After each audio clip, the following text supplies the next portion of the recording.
But first, today's top story, our daily download. A major hack on Friday left the country without access to some of the world's most popular websites. And investigators now are still trying to put together the pieces today. Hackers striking with a new weapon that could reach the devices we use in our everyday lives. They used a new kind of malware that takes over everyday connected devices like baby monitors and home internet routers without your permission and without your knowledge. But there are some things you can do to protect yourself from hackers. Here with us today, Brian Bohm, president of Network Consulting Services, to give us some insight. First off, for those of us who don't have any idea of anything other than we click on the website and it doesn't pop up, what in the world is a distributed denial of service attack? That's a very good question. We get this all the time. A distributed denial of service attack is essentially where a website who can normally receive thousands and thousands of requests at any one particular time, for whatever reason, starts getting hundreds of thousands of requests or millions of requests at a time, and there's so many requests that the website simply can't respond. So no traffic can get through, essentially. No nothing. traffic can get through. Okay, so as I've been reading articles about this, I keep hearing the Internet of Things was responsible for this, how hackers were able to get to, like, baby monitors or toys or anything that might be connected to the Internet, and they then attacked, what, this DDoS? Yes, that's a new thing that we're starting to see, but it's been around for a while. The Internet of Things, like you said, is anything that you have in your house that's connected to the Wi-Fi, thermostats even. Your DVRs are very common.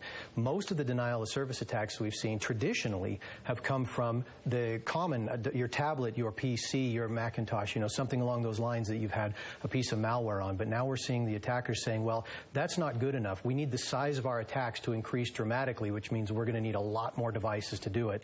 And you're starting to see this malware pop up in what they refer to as the Internet of Things. Yeah, my goodness, and I'm just sitting here thinking through my head as you're talking about how many different things are connected to my Wi-Fi through my home. So big question here is, what can people and manufacturers do to keep this kind of thing from happening all the time? That's good. Let's start with the first one there. What can people do? So for the most part, we still seem to see, even though we've seen these attacks for many years, we still see people becoming unwitting participants in this through responding to unsolicited requests through email or through websites where there's something free or they want to download something, or they get a piece of information that looks like it's coming from their financial institution or something, and they download that information unwittingly. They don't know that they're doing it. Right. It installs a piece of code on their system that becomes essentially a drone or a zombie that can be used to attack at any command and control site. The second part of your question was the Internet of Things. How do we handle it? Well, I don't personally have control over whether or not my thermostat gets downloads or et cetera. So as you determine more and more things are coming into your house, connecting to your Wi-Fi, when you connect it to the Wi-Fi, it should be your responsibility to contact your manufacturer and ask them if this is configured to only communicate with the manufacturer's website. And strictly that. That's where the problem comes, is when these devices have the ability to communicate with other things other than the source of their manufacturer. And as I've been reading on the subject, manufacturers really don't have an incentive to make that happen at this point. They don't at this point right now. That's a bit of a problem. The incentive has to come from us. We have to demand it when we come through and say, hey, we want to buy your device, but we have to be sure that we're not participating in this, because we may not care initially and say, oh, those websites on the East Coast went down, but my website didn't go down. No, we have to be responsible as a community to be able to make sure that we're not participating in any of these attacks. Right. I might have had 10 things in my house that were participating, that's possible, not knowing that that's the case. Wow. I mean, it's hard to think about sometimes, but I read this is one of the Internet's oldest forms of attacks. And so you just think about how many years this has, been around, and that there's really still not a good solution. It's pretty mind-blowing. That is. It's crazy. We see these attacks. There is a unique thing that happened to this attack.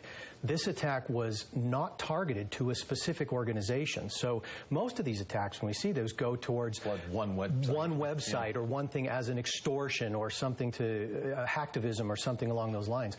This was interesting. This one attacked what we consider the white pages of the Internet, okay, where all computers don't talk to words, they talk to numbers. So that something has to translate those words to numbers. So these DNS servers, the domain name servers, translate when you type in www.whatever.com, it translates into a number. that attack was put towards those DNS servers, which means that many sites could be taken down. As we wrap up here, just have one more question for you. Will there be more in the future?